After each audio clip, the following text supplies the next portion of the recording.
excited to spend the next hour with you, and because the idea of an explorer, obviously an explorer implies that you're a pioneer, you are an innovator, and at the Tsai City here, people think of Tsai City as a place to do like venture startups and entrepreneurs, but Explorer is a little bit different. So this is something that we will explore in the next hour.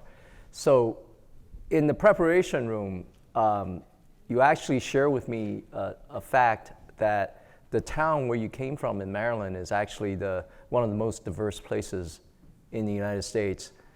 But then your high school experience was very different, and that provided you the motivation to do what you do now. So can you talk a little bit about that? Yeah, I'd love to. First, I want to thank you all for having me. It's so good to be back on campus. I graduated not that long ago, but I haven't ventured back in a while, so it's great to be here again and see all your faces. So when I grew up, I was in a town called Germantown, Maryland. And Germantown, Maryland has been ranked the second most diverse place in the entire United States by WalletHub.com, if you want to look that up. But even though Germantown was very diverse, it was marred by an issue called de facto segregation. So we know that the traditional segregation, if you will, we can picture it back in the 1960s in those black and white photos where there are certain buildings that say whites only and blacks only. But de facto segregation pretty much has the same impact and outcome as regular segregation, though the laws are not the same. What it's driven by is economics. This means that in my town, the poorer parts of the county and parts of the city were places where majority black and Latino families lived due to centuries, if not longer, of discrimination and of systemic barriers to housing and education that arrived. When I was in elementary school, I went to a Title I school, and a Title I school needs federal funding because it doesn't have enough money from the local property taxes to run itself. My middle school was actually nicknamed the prison on the hill because it was crumbling facilities and students were getting arrested in school because there was a drug problem in the local area. However, Montgomery County also provided magnet programs. Magnet programs are schools that have special sort of sections where you can take a test anywhere in the county and get bused to that school. So specifically, I applied to and was accepted into Poolesville High School's magnet program, which was on the completely opposite side of the county from me. And there's two things to know about Poolesville. Number one, it was not diverse at all. It was a majority white town. And number two, it was known for the racism that was there. So if you go back on my website, you can see that in the 1960s, it was found out that there were pictures of people protesting desegregation, saying no N-words allowed in Poolesville. So you can see how this racism and the economics shaped the county. So it was, for me, very eye-opening to be to grow up and be raised in a part of the county that was very diverse and representative, and to go to a school that's the gateway to success that was not that whatsoever. Right, so this gateway seems to be very narrow, yeah. Right? And you come to Yale. Did you find Yale to be diverse enough? And what did you do about it? So Yale was more diverse than my high school, which, if that says anything. But I think Yale actually is like more or less a pretty representative school. When I first came in, did a program, a pre-orientation program. So this is a 1-week program that happens before you actually enter first year. And it was called Cultural Connections. And Cultural Connections was a hub of diversity. It was majority black and Latino students. And when I got here, it was like a reawakening for me because it was very representative and similar to my elementary, middle school background. So even though systemically the elementary and middle school that I went to were disenfranchised, as an actual person going through it, I loved it. Like all my friends were there, we would play music in classes, and it was just such a cultural hub. And I really found that when I did Cultural Connections, and all of my friends that I had up until now at Yale all come from that program. So I think even though Yale isn't super diverse overall, that program specifically helped me, though as I got more into my time at Yale, there were some issues that started to arise, and I can get into how I ran for student body president to try to correct some of those. Yeah, and you know, the concept of diversity is going to permeate through our conversation today. But let's just level set. And I wanted to hear from you, what is good about diversity? Why why diversity? Why do we strive for diversity? It seems like an obvious question, but I kind of want to get, use your words and how you think about it. So there's been research that shows that diversity in organizations is one way of boosting profits and productivity and creativity. I value diversity for a different reason. I ask myself, what's the alternative to diversity? And I think the alternative to diversity is exclusivity and certain people not being allowed into certain spaces. A place like America, which is so diverse and has so many different ethnicities and races represented, if you come to a school like Yale and you don't see diversity, it means that there are whole sections and portions of the country that are not being allowed in or not being represented in that space. So for me, diversity is a value within itself, because when you don't have diversity, it's a display of a deeper rooted problem. So it's about fairness. It's a morally based value. I'd say so, yeah.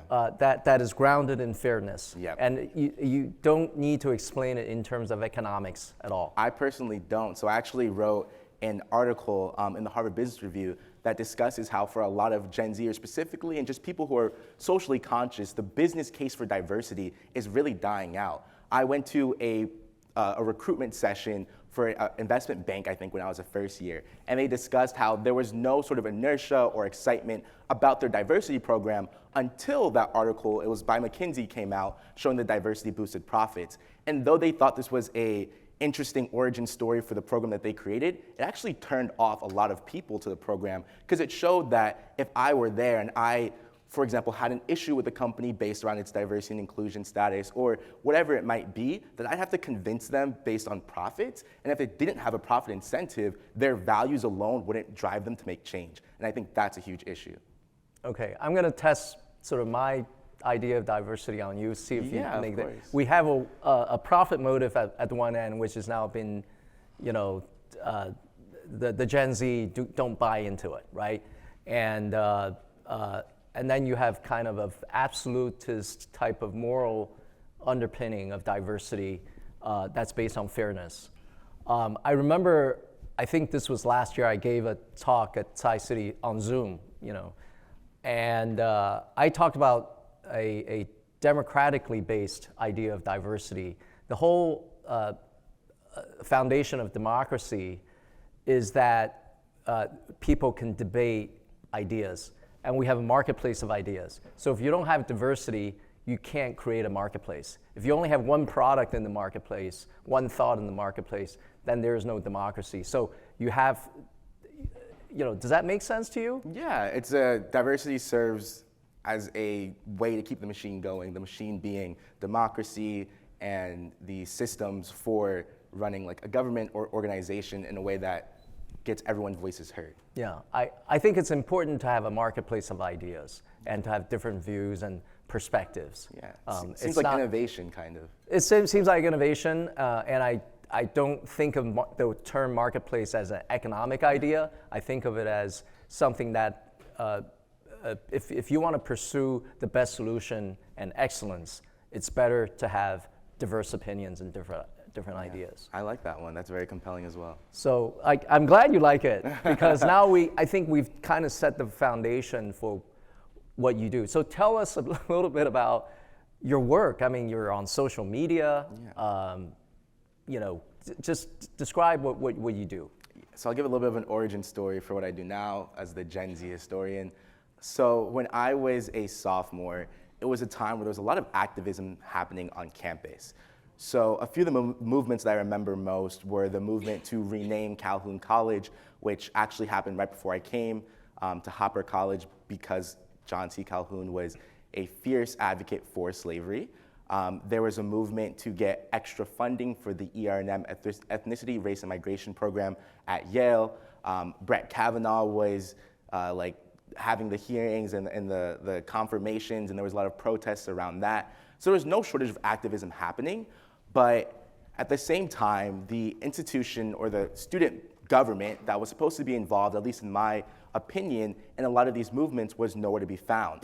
I first got involved in student government as an events person, throwing events for the first year class, and I saw a really interesting trajectory forward because I was interested in leadership and learning about history and diversity and making change, but they were completely absent, and if not absent, they were the ones going to the administrators telling them when the protest was gonna be so they could shut it down ahead of time. They were the ops, if you know that terminology. So for me, I definitely wanted to, if I were going to be in that position, which I was always intrigued with the idea of running for student government and being somebody president, I wanted to be someone who was actually representative of the student movements that were driving change on campus. So when I was a sophomore, I ran for student government on this premise of being that change, of being someone who supported activism, of being someone that activists and change makers and protesters could come to get their voices heard and be a liaison between the student body and the administration, not someone that would just side with the administration or be completely absent whenever a protest movement was happening. It was successful, and upon my election, I was actually elected as the first Black student body president in Yale's 318-year history, which was a huge accomplishment and something that was really jarring for a lot of people on campus to know that that was a statistic. Talking about diversity, I mean, Black people have been in America since the 1500s, so seeing that it's taken this long, and at Yale for even a few hundred centuries now, but I think it's just crazy to think that student government, which is supposed to be the leadership, is supposed to be so representative of our school, of our student body, had this huge lack of diversity. So during my term, I kind of followed through on my promises. So there was a huge student movement around climate change that happened at the Harvard-Yale game that I supported.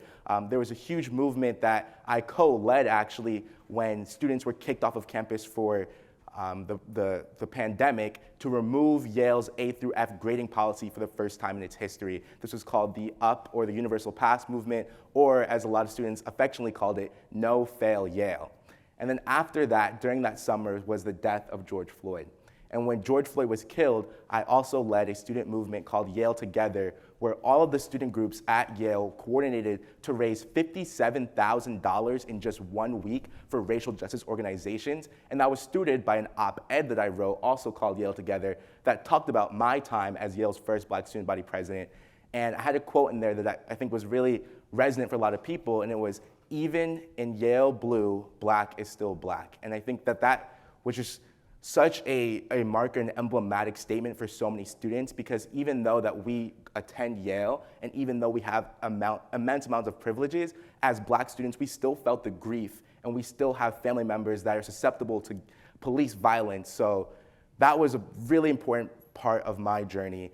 All of that goes to show that when you raise your voice and when you speak on things that you care about, you can create change, you can create awareness. So from that awareness of being student body president, of writing these op-eds, I started making more content, doing more things on social media to raise awareness about injustice. And then over time, that evolved until I created my first TikTok on Martin Luther King Day last year about the whitewashing of Martin Luther King and what that means for society. And then from there, just started making more videos about history, about politics, about culture, and it's really blown up from there. So now you're a social media sensation, you're an influencer. But do you come across pushback? I mean, you're out there, right? Your views are out there, you're very public about it. What are some of the detractors? What do they say? Yeah, so my first viral series on TikTok was called Hidden History, and the tagline was, it's about the creepy, crazy, and covered up parts of American history. So I would talk about really almost brutal parts of history that I personally did not learn about in school. So one of them, I guess, included, the first one was about the Pledge of Allegiance and how that was written by someone who was really a nativist, which means like a white American that was really against European immigration. I talked about how in the national anthem, the third stanza that we don't sing traditionally includes a line about killing slaves. And then one of them I talked about was how in the South, there was a documentation that hunters and fishers would use Black babies to bait alligators. And when I made a video about that, with all the necessary resources, I studied history in college, that's what I majored in, there was a lot of pushback saying, oh, like this guy he's just trying to incite violence, he's like lying, it's not true. And I would link all my resources, and there was pictures, and and reports and newspapers, primary source newspapers documenting this. So a lot of the pushback originally was against my facts, because I think it was very shocking to hear for a lot of people that this was happening in the United States. Though for a lot of other people, it was confirmation of what they already knew, that this country has a very brutal history. On top of that, a second sort of category of videos that I've made have been about cultural appropriation. And cultural appropriation is a very nebulous topic, and a lot of people nowadays have an opinion on it, and it's very, for some people, hard to explain if they don't know what it is. But I've made a series of videos, for example, one on Elvis Presley, on how a lot of his inspiration comes from Black culture and how he often capitalized off of Black trends and Black music in a way that Black people couldn't at the time, and how this lent itself to cultural appropriation and the erasure of Black artists. And I also got about 2,000 word email about Elvis coming from that video of someone just ranting against me. They didn't argue what I was saying, because all my facts were there, but they were just emotionally mad about it. So that's where a lot of my pushback comes from. People being emotionally driven to counteract what I'm saying without necessarily going against my facts, because I try to be as well researched as possible. Yes, which I think you've reminded everyone that the study of history and the study of facts behind certain positions is very, very important. I remember, I own a WNBA team, the Women's Professional Basketball League, and the first meeting of the Board of Governors was about whether we should play the national anthem in the arena. Interesting. Because the Players Association, led by the players, had an issue with that, and they raised the issue. And that was the meeting where I was being educated on the third stanza of the national anthem that's never been sung, but the words are there. Yeah. It's very interesting, it's very educational. So I think you're doing very good work of letting people understand that there is a history of issues and discrimination and things like that. So translate that to the practicality of things, and I think you're trying to work with corporations. You wrote an article in the Harvard Business Review about the expectation of Gen Z when it comes to DEI. I think you work with some of the big corporates like Facebook and Microsoft. So tell us about that. Yeah, so when I first started doing my content, I saw the potential for a sort of diversity, equity, inclusion aspect of it, where I would go into organizations and share the same history lessons that I'm sharing on social media, but with these corporate executives who were in charge of programs, both corporate responsibility externally to an organization, but then also diversity, equity, inclusion internal to an organization. So it first started in Juneteenth of last year when Meta/Facebook invited me to give a talk about the history of Juneteenth, because I had recently made a video about the holiday. Because even though it's been made to a national holiday, I bet to this day right now, a lot of people don't know the history of Juneteenth or what it really represents. But I had heard of it a long time ago, did a lot of research, and then put out a video about it. So that was my first sort of entry point into giving a talk to an organization. And I thought it was really impactful and fulfilling for me to share with these people a bit of history and also to get compensated for it, because I made the decision not to go into consulting. I actually had a consulting offer from McKinsey & Company and decided to turn that down last year to do this full time. So it was nice to have a way to support myself and also make an impact.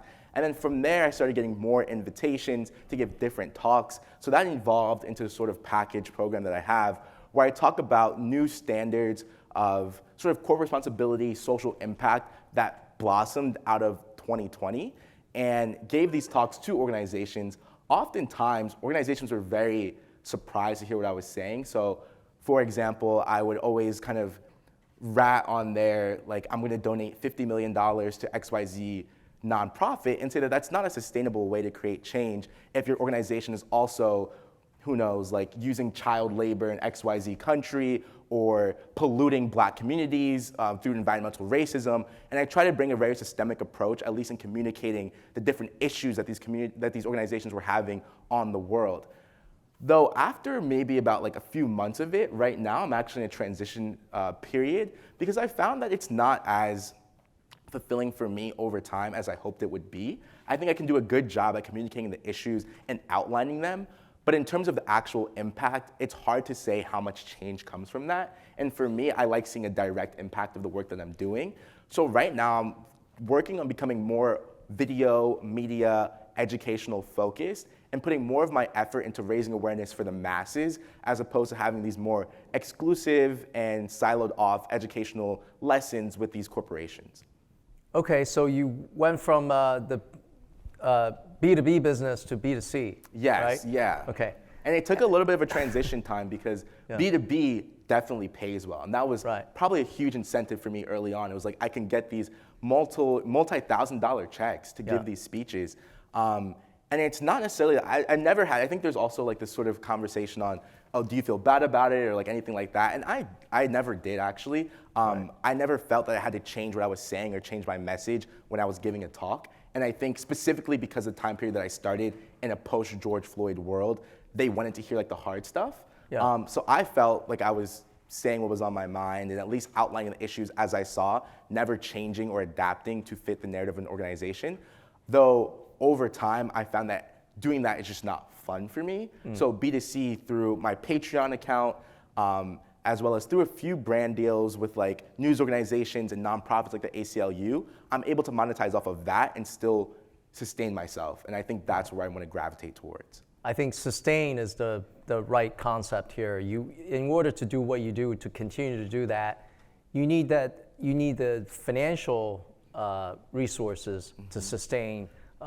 So what do you, I think there is maybe a group of people in the progressive community that seems to say, if you get paid for it, if you're receiving a check, you're not being pure enough. How do you respond to that? Yeah, I mean, I think it goes back to the sustainable thing that you were talking about. Most people are probably getting paid by an organization or a corporation in some ways that corporation is like hurting the world. Just the way that, unfortunately, the after effects or the side effects of capitalism work. So for me, knowing that I need to eat and I need to survive, and that the work that I'm doing can be very impactful, I want to continue to do it, I made the decision to create a business out of what I'm doing so that I'm able to sustain myself and continue to grow. Because a lot of the money that I'm actually making goes into an S Corp, so it doesn't all go directly to me. Okay. And with that, I can invest in more resources. So for example, I recently hired an assistant who's a college freshman who was an activist in Minnesota who coordinated some of the largest protests during the George Floyd protests as someone, and I'm able to like help him. He's getting paid using that money through college, hoping to hire more researchers, more diverse students, more people who are interested in what I'm doing, and I'm able to kind of create and breathe life into a community of people who can fully do this full time because now I have the resources to do so. Explain what an S Corp is and how you set it up and what it enables you to do besides, it's not a non-profit organization. No, yeah. But explain the S Corp concept. So I don't know exactly what an S Corp is. My accountant kind of recommended it. But I guess you could just think of it as an LLC. It's not exactly that, but people generally start a business as an LLC. And it's just, it's a business. It makes me a small business owner. It makes me an entrepreneur. It's a business that the money can go in and then it could be divided. If I wanted to like sell a portion of it to an investor, I could do that. It basically allows me to earn, invest in a way that has a lot more freedom than if I were to like have a nonprofit where I have to, I believe, spend all the money that I earn by the end of the year and be at the mercy of, no offense, but like very rich people just trying to like donate to me and trying to convince them. And I found that being able to like control my revenue and where it comes from and be innovative about that gives me more freedom in the creative work that I want to do. Okay. Now going back to what you used to do on the B2B side, you used to talk to the companies and tell them and educate them about the issues. Are you also saying to them that, look, you have this Gen Z workforce and this is what our generation expects? By the way, I'm 3 generations away from you. because I was born in 1964, and that's the last year of the baby boomer generation. So we've got, X, Y, the millennials, and then Z. So I'm quite far, removed. Although I do have Gen Z kids. Yeah. So describe what the Gen Z ethos is, and especially in the workforce context. What are they telling their companies, their employers? So it's hard to generalize about all of Gen Z. Honestly, Gen Z is just a buzzword in business. So if you're going to start a business and you're a Gen Zer, put Gen Z somewhere in whatever you're doing, and you'll raise more awareness and get more attention. Outside Not of, the boomers, not baby boomers? Sadly, no, I'm sorry. You guys had your time. Right. But so for Gen Z, I like to just describe what I'm seeing personally on my timelines, my feeds, like the conversations that I'm seeing. I think some things are like probably across Gen Z, and I think that's just like integrating digital into whatever your workforce is, having a lot more freedom and flexibility around work from home. I think those things are very Gen Z. And then sort of a tinge of it becomes more social, socio-political, where I start talking about like equity and diversity and inclusion and corporate responsibility. Like for example, one thing that I say, I kind of frame it as what I disagree with older D&I experts on. And one of the conversations that I had really early on was like this person who was trying to get the first like black CEO of a company appointed. And I thought that was like a great like incentive and a great thing to do. And I myself, like a lot of my platform comes from being the first black student body president of Yale. But I think as I've gotten older and as I've reflected on that, and as I've seen a lot of discourse on social media, like internal changes in diversity is definitely insufficient for what a lot of people are looking at when they assess a company's like corporate responsibility and social impact. Because if you have a black CEO and you're like the head of a black investment firm, but then you can trace the money and see that they're buying up and gentrifying neighborhoods, or they're doing all of these like predatory loan systems and hacks against black communities or black American communities specifically, then it doesn't add up and it doesn't mean anything. So that's like one thing that I'll highlight among other things that are more, not necessarily Gen Z specific. These ideas come from activists that have been around for decades, if not longer, but I think are becoming more mainstream within my generation because we grew up in a post-pandemic, post-Black Lives Matter society. Yeah, so if I'm a corporation, listening to what you just said, my takeaway is, number one, it's not enough for me to just have better representation of the population and bring more black people, Hispanic people, Asians into my workforce. I need to also watch my business practice and make sure that I'm on the right side of all the the values that the company espouses, right? But are you saying that company CEOs should also take a particular stance on issues that's not their business? And I was gonna actually interrupt you like a little bit earlier, but I kind of realized you were going there. But I think that is the third step of it. And I think there's also where I kind of I never got pushback. I think people always definitely like gave me great testimonials and said it was very insightful, but I could feel that there was not gonna be follow through when I started talking about how they could affect change in their broader world. For some companies, others were a lot better, but I think when I started talking about how, like, even in during the Black Lives Matter movement, like, police violence is not necessarily something that companies are directly tied to unless they are invested in private prisons, or like Target, for example, has been known to instill guards and police around their stores that have cases of police brutality. But generally speaking, most companies are not directly involved in that issue. However, I made it a point to say that that's something you should be speaking about, as well as environmental racism and all of these things, because they are the drivers of the economy and of a lot of what society thinks. And that's when sort of that issue that I talked about earlier of how is it incentivizing profits, how can they convince CEOs? Within every company, there are people who care about the things that I'm talking about. And if there was one thing that would keep me going, it's giving these speeches and seeing someone who didn't know what I was talking about be almost awakened or woke, as the term originally meant, to these issues after hearing about them, or seeing the corporate responsibility and DEI parts of a company really just resonate with what I'm saying. But oftentimes in the bureaucracy of large corporations, it gets lost or just like becomes not a priority. And now we're seeing a lot of pushback against Black Lives Matter from celebrities and corporations just entirely. And I found that was the one thing, getting involved and being like the active sort of Spider-Man, with great power comes great responsibility, was such a lost insight on these companies. And that's when I really made the decision, like, okay, maybe if I tell the world these ideas and invest more in creating my content and having deeper discussions about social issues than I can have in an hour with Meta, then I can have more impact, and it'll also, once again, be more enjoyable and fulfilling for me personally. So,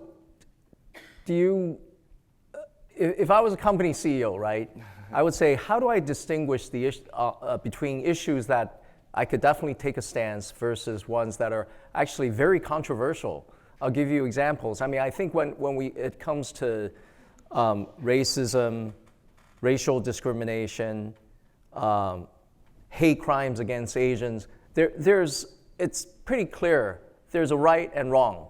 Mm-hmm. And I could take a pretty clear stance on that. But then there are more sort of very controversial issues where there are people arguing with each other and passionately about certain things. I just came from the law school where we talk about the Dobbs decision, where the Supreme Court overturned Roe. But that's one of the issues where you also have a highly religious community that want to restrict the rights to abortion. The Israeli-Palestinian conflict, another issue. Like, how many issues should I espouse, and where do I stop? Where do I draw the line? Yeah, so you can't talk about everything under the sun, but if I had to give an analogy, I think every individual has personal integrity. They know what's right or wrong. Like, your personal integrity will lead you not to steal if you're at a store, or your personal integrity might lead you to speak up or donate money to a cause if you see it's an issue.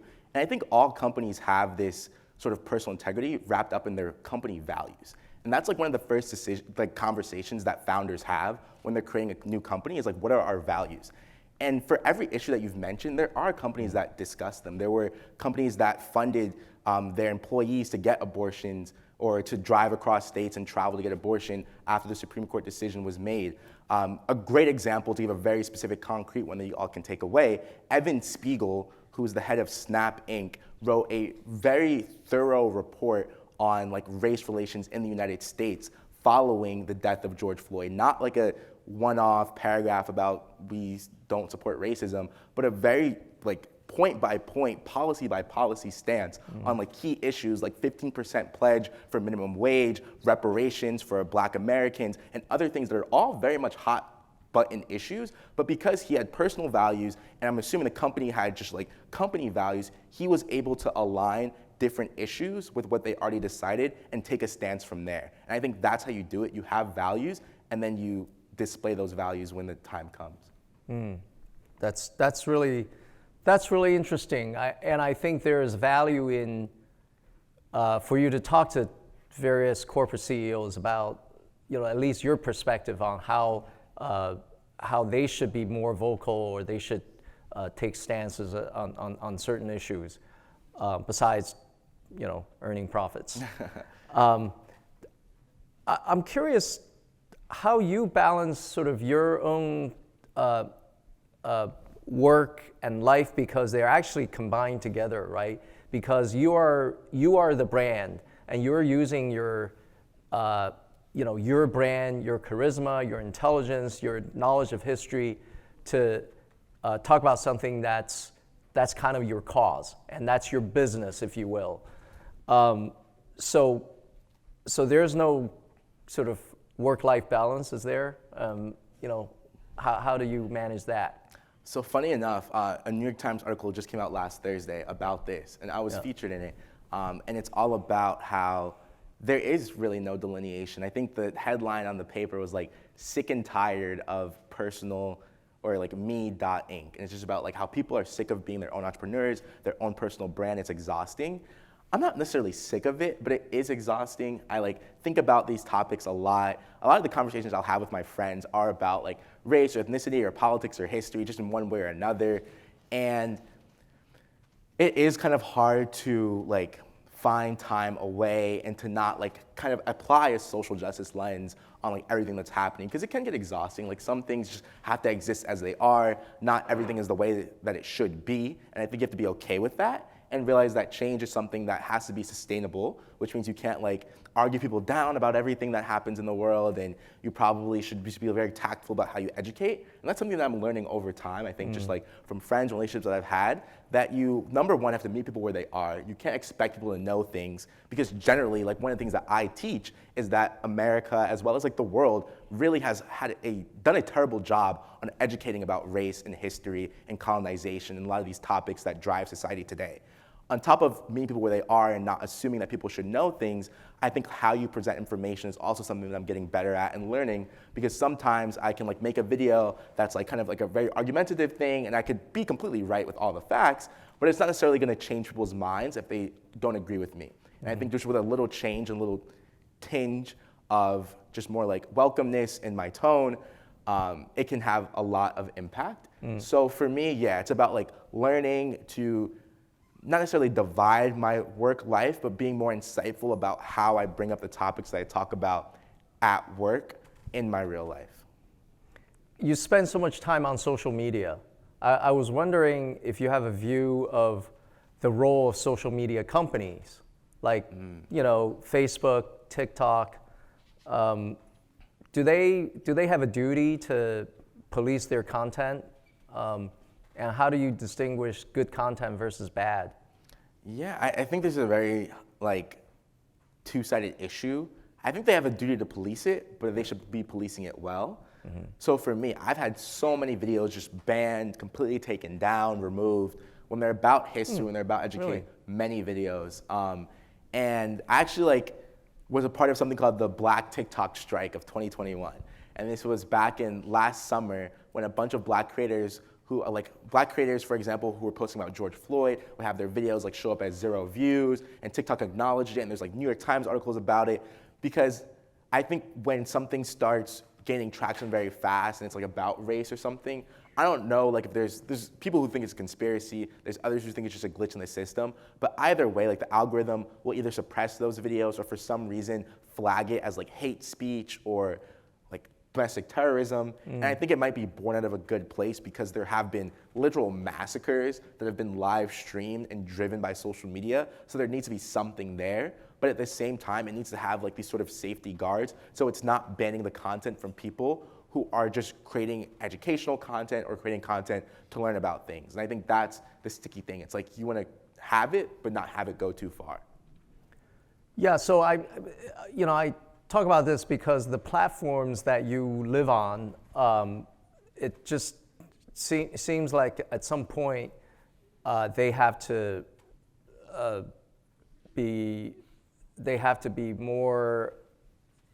understand their role in society is getting bigger and bigger, because the user following that they get, today. I would say most young people get their news from social media rather than reading the New York Times. 100%. And that responsibility has become increasingly important. And I'm not telling you what to do. Maybe the next area for you to look into is to see what is the right framework for these social media companies to think about it. What kind of advice do you have for Elon Musk, who is taking over Twitter? I would say, I think a lot of people know, like Elon Musk probably knows a lot of the damage that can come from social media. And I don't know him personally, obviously, but like, I don't think he necessarily cares about a lot of it. And I think from what I've read, a driving motive for him is like take away censorship on social media and to have these platforms kind of be free for whatever type of speech that you want on them. So I don't necessarily think it's always a job of educating people in this, right? I think a lot of people are educated on how social media can be harmful, but whether or not these platforms right now or any platforms in the future are going to actually take action on that is really a huge question mark, because there is, for a lot of time, there's been no incentive for them to put these safeguards up. There were congressional hearings and all of that, but even nowadays, you still see a lot of hate speech on Facebook, and you see all types of, I remember most recently, it was when Holly Bailey was cast as Ariel. There was a whole Facebook group just of like racist caricatures and comments just about her. Some of the most like, is really taken out of like Jim Crow era. Like I've seen Jim Crow era caricatures of black people that weren't even as bad as what they were making on that Facebook group. And I think people know this. I don't know if the platforms are willing to change. I don't think it's a question of education at this point. Well, I think we can open up the floor for some questions from the audience.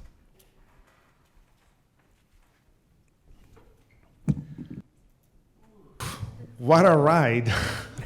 Anyone wants to take a breath? So yes, we do have questions from the audience and also from students who submitted them before our session today. If you have a question, please raise your hand with your card, and we're going to pick them up, these cards right now. Thank you, Matt. The first questions comes from Iris Kai. She's going to take that mic, and is for Joe Tsai. Hi, thank you. I'm a current student at Yale School of Management, and I'm also a member of the peer mentoring group here at Tsai City. So my first question is about social justice, since Kyle just advocates for social justice through social media. And my question for Joe is, as a successful entrepreneur and a very successful Asian business leader, what are your thoughts on the social and racial justice when it comes to managing a diverse and multicultural teams? Yeah, first, social justice to me means, when it comes to the area of race, right, the issue of race, it means anti-discrimination. It means everybody having equal and fair opportunity. So you have to have access of opportunity. And so in the area, I got involved in sort of so-called social justice through a couple of things. One is in the aftermath of George Floyd. We listened to our employees in Brooklyn, the Brooklyn Nets, the business employees, and also our players, who told very moving personal stories. And that's, that was kind of my personal experience. So, my wife and I started a social justice fund in order to honor that, what we learned. It was an educational process for us, because obviously it wasn't like we inherently know that experience of growing up black and being a black person in society. But then the next thing was, a year and a half ago, when all these hate crimes against Asians started. That was like very personal to me, because I have experienced hostility on the streets. I watched the videos of old Asian people being attacked. I say to myself, that could be my mother, my parents-in-law. So I, together with a few other business leaders in the Asian community, started the Asian American Foundation, on the basis that, number one, our mission is, number one, anti-discrimination and anti-hate, all right? And number two, providing equal and fair opportunity and access of opportunity for the Asian American community. And I think those are the two philosophical pillars on which I do my social justice work, right? Anti-discrimination and opportunity. Thank you so much for the sharing. Okay, our next question is for Kahlil. How do you measure success as a content creator, and do you see the real world changes that result from the work that you produce? That's a good question. I mean, my most immediate way of measuring success is just engagement on a video. So overall, followers are important, but you'll find people that have like 20 million followers and every post they get only maybe like 50 likes or something. But for me, one thing that I really bank a lot of my success on is comments and how many comments I'm getting on a video. So I put like an Instagram video up and I get like 300 comments, and I can see it's a very lively discussion where people are going back and forth with their ideas and they're saying like how it resonated with them or how it like opened up their eyes. That qualitative part of like the content of the comments, but also the quantitative part of the amount of comments is really for me like the best way to measure success there, as well as like saves and stuff like that. And in terms of real world impact, I mean, I see it when I either like run into people at like influencer events, or like sometimes people have recognized me on the street and said that like, hey, like I love your videos, are you that guy? Like, and I will say, yeah, and they'll say, oh, I learned about this thing, or I really love the way that you put that. That was something that I was thinking about for so long, but I couldn't articulate. And I'll have videos that stitch my videos that say that, and I'll have comments that say that. So I think the real world impact has been for me very much measured interpersonally by the people and the anecdotes and the stories that they tell me about how my content either affected them or affected someone that they know. Specifically with a lot of teachers who have reused my content in schools and say that their children, that the kids or the teenagers that they're educating are having their eyes open by a history lesson or a mini op-ed, video op-ed that I post on the internet. So those are the two main ways for me. That's really wonderful. All right, the next question is for Joe. You are by all accounts famous around the world, and your public profile directly impacts your businesses. Do you worry about your personal brand? How do you keep your private matters private? Yeah, so I have a deal with the Coca-Cola company. No, just kidding. I think Tsai City has a deal with the Just Water company. So I don't think of myself as a brand because in everything I do, whether it's business, sports, philanthropy, it's not about me. It's I want, in the case of Alibaba, I want Alibaba's work and the products and how they benefit society and consumers to be the face. In the case of the Brooklyn Nets, it's our players, right? It's not about me. But I am very careful. I don't try to promote a personal brand, but I'm very careful of the downside, which is whatever I say in public could damage the reputation of the institution that I'm affiliated with. So in that sense, I'm very careful, but I'm definitely not a brand. Otherwise I could have gotten this endorsement, made money from this, but I'm not.